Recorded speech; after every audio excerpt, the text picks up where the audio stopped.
Hi everybody, it's Elisa here. So today's video, I wanna talk about stress and coping and how to relieve anxiety and overthinking in your recovery.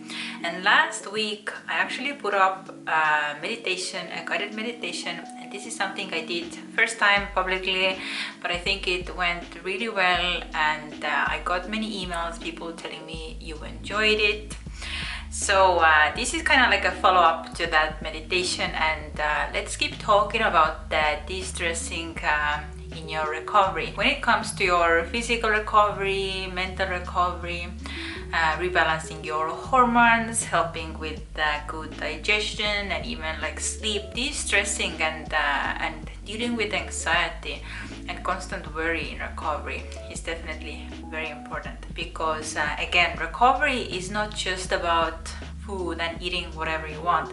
This is just one part of recovery, but other big part and important part of recovery is rest and de-stressing. And especially if you want to get your period back, if you feel your mind is sabotaging your recovery because of the constant anxiety and overthinking. So next, I'm just gonna give you basically what I do, and these are very simple tools, simple activities you can do to help to cope with your stress. But of course, there's like so many other things you can do, and I really encourage you to find what you love, what works for you, because this is very individual. And when I started to think about the ideas of different coping skills, literally I got like a list of like 50 different things you can do. So yeah, in this video I'm just gonna give you 10 of my personal favorites, something I do all the time. So the first thing, as with the last video or the post I put up, this was the guided meditation, and this is I have started to practice regularly. Also, I use an app, and by the way, this is not a sponsored video. I have never done any sponsored videos, but I really love the app, and this is called Insight Timer, and there is so many different meditations you can choose from: guided meditations, mindfulness meditations. Also, if you get the paid version, then there is like courses you can take. So I really recommend the app. Check it out. Most of it is free. So yeah, and I do the meditations, guided meditations. Sometimes I just do my own like mindfulness practices. For example, last week meditation, I taught you about the simple like body scan exercise you can do, and this is just, it relaxes you completely. And for me, like for a long time now, whenever I can't sleep, I have thoughts that keep me up all night, and then I just do the body scan like exercise, and it just helps me sleep, and it works so well. Other thing I do is to just focus on my breath, and you can search for the like mindfulness like breathing exercises. So this is basically what I'm talking about, and it gives your nervous system the required rest from the constant like worry and anxiety and overthinking. So definitely search for guided meditations and also mindfulness meditations or practices. And the next thing is something I have done for many years, but recently I'm doing it almost every day. And this is such a simple thing to add to your routine. And what I'm talking about is listening to nature sound. And what I do basically is I go to YouTube and I type in like nature sound or sound of rain, or sound of even like snow falling, or forest sound or lake sound, and there's like so many different sounds you can choose from to have like as your background music when you study, when you work, when you are cooking, or basically doing whatever. And I really enjoy it because again, like it calms you down and it's good for your nervous system. And yeah, I really recommend you to try it. The next thing I did in my recovery, I have done this for, I don't know, like almost 20 years actually, and this is journaling. Before I had actually paper paper, like normal journals. But now, like honestly, I know many people don't recommend it, but I journal into my computer because I feel it's so easy. Plus I can access it anytime. Yes, and it's saved somewhere. I don't need to worry about my journals getting lost. But anyway, it doesn't matter how you do it. And just journaling, like when you have those thoughts and they're like spiraling in your head, and you're just like looping those thoughts, and there's like no end. Like you can loop one thought, I don't know, like 1,000 times. But something, when you really like write it down, it gives you whole another perspective of the thought, and you can look at it in a more kind of rational and with a more neutral mindset. And also, like when you write down whatever is worrying you, you can really start to ask yourself, like, is it true? Is it helpful? Is it important to keep on focusing on it? And also, like, what are some possible solutions? What can I do about this worry or thought I have? And when you write it down in your journal, yeah, as I said, like it gives you a whole another perspective of your thoughts, and something I really recommend. And the next thing I do all the time, it's a good way to take care of yourself, and it can be a very important part of your daily self-care. What I do is having some form of like a night routine.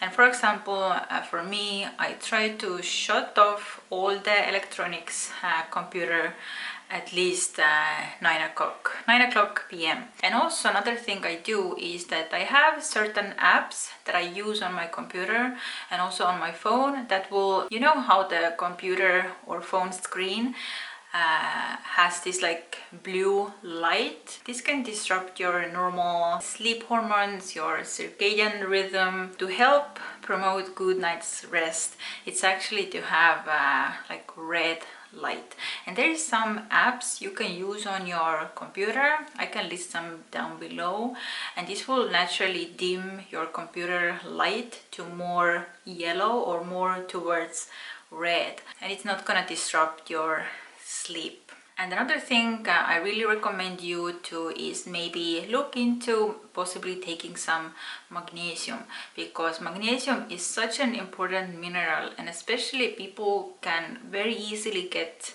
deficient of the mineral if you have been through some form of stress. It helps to reduce anxiety, reduce any tension in your muscles so you can sleep better, and it's just like calms down your nervous system. And you don't only have to take magnesium supplement, but you can actually do a magnesium salt bath to your feet, for example, or if you have a bathtub, you can take the magnesium salt and you can go into a warm bath. So this is another option.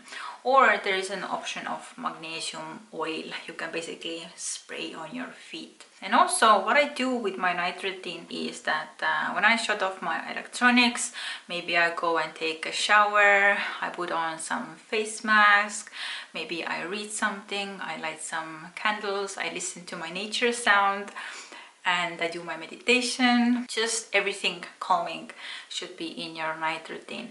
And also, like, make sure you dim your lights. You can also open up some windows, so when you go to sleep the room is nice and kind of cold, not very hot. So yeah, all of these things you can include in your night routine. The next thing that I really enjoy, and I think maybe in summertime I don't enjoy it as much, but right now it's a lovely winter, we have so much snow, and I have really been enjoying taking like hot showers, also maybe again like making hot water bath to my feet with some magnesium salt in it, or maybe I make hot tea or hot chocolate and something like that. Or maybe you just want to cuddle up with blankets in your bed, get nice and cozy, and maybe read something. So hot things can help you to calm down. Another thing I definitely recommend to everybody, I think nowadays, like, we have it too much in our lives, and this is basically time on social media. And I am on social media, like on YouTube, Instagram, because I want to spread this message. But honestly, I don't really spend much time on social media other than that. For me, it's very important to not spend so much time on social media, because like the pictures you see and the news and everything, it can become quite like negative and draining. And if you want it or not, you're gonna like start to compare your life to other people's life, and it's not healthy for you. So if you can, like, this is basically the only like diet or detox I recommend, and this is the social media detox. And really like take a look how much time you spend on social media, and is it helping you or is it actually stressing you out, is draining your energy, and maybe there's just other helpful and more productive things you can do instead. The next thing I do pretty regularly, and here you really have to be your own best advisor, and you know what you need in recovery, you know where you are in recovery, because this can be a little tricky, because generally like walking around and doing your daily tasks for many people in recovery is not a problem, but I know for many people it can be part of their like eating disorder, and if they hear somebody recommending walking, they start to walk like an hour every day, and if they don't do it, they feel guilty. So here you really have to know what is best for you.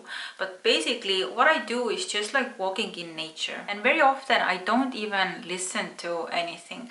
I used to listen to a lot of like podcasts and a lot of like audiobooks, but sometimes when I have been like working all day and I have all this information in my head all day, then you really just feel that you need some peace and quiet time as well. So sometimes when I go out for a walk in a nature, I live close to the sea and also close to a big forest or park. So when I go and walk there, I really just enjoy the time with some quiet and taking some time for yourself. Another thing that I do, and especially now, for example, like this year, sometime this year, we plan to renovate our apartment. So this is what I have been working on lately, because we are doing the planning for our new apartment, and we are seeing some like furnitures and how to decorate and everything. So what I mean is that having some like interesting project to work on, and even something that will take your mind off from recovery, something completely different, maybe something you can do with your hands, like some craft work, or something when you feel like you are engaging and it's so interesting and exciting for you. And again, like if you are in eating disorder recovery, like something to do where the focus is on something else, because I'm sure you have so much recovery information in your life already, and I know sometimes it can be pretty exhausting, pretty draining. So you have to know like when to take time off from that as well, and let the recovery happen in the background. And another thing I really recommend is to like clean up your space, and I mean your home, your apartment, your room, because like if you have a lot of like things that you don't need, you have a lot of clutter around you, then this can actually make you more stressed. So declutter your space, organize your space, make it nice and clean, and light up some candles, open up some windows so you can have some fresh air coming in, and this really like sets a whole new energy. And I don't know about you, but whenever I really clean my space or my apartment, I almost feel like, I don't know, like it gives me so much more energy and like mental clarity, and all my work and everything seems to go better. So yeah, I really recommend you to like organize and clean out your space and make it feel like nice and cozy and very inviting. And the last thing, personally, this is very kind of like nothing major, nothing too serious. What I do is to watch comedies, to watch something funny online, and also like if I go to social media, like this is basically what I watch. I watch like funny cat videos, funny animal videos, and yeah, like this is what I enjoy on social media the most, or funny memes or whatever. But yeah, like don't watch violent movies, don't watch anything that will like scare you. Of course, people enjoy different things. If you really enjoy it, I'm not gonna tell you to stop watching it, but for many people, just like me, I get just very stressed out and then I can't sleep, and yeah, I really try to avoid very violent movies or scary movies because I just don't like them, and I don't like how it makes me feel. And I really like to watch, like especially before bedtime, like watch something very lighthearted, some like comedy, or maybe something that will make you feel inspired. And yeah, like don't watch something heavy. These are all my tips and this is something I do. This is something I do on a regular basis. Also, I don't recommend you to like only do them when you are like very stressed out and you just can't handle it, but rather like look at those things and make your own list, something you can start doing every day and incorporate in your life on a daily basis.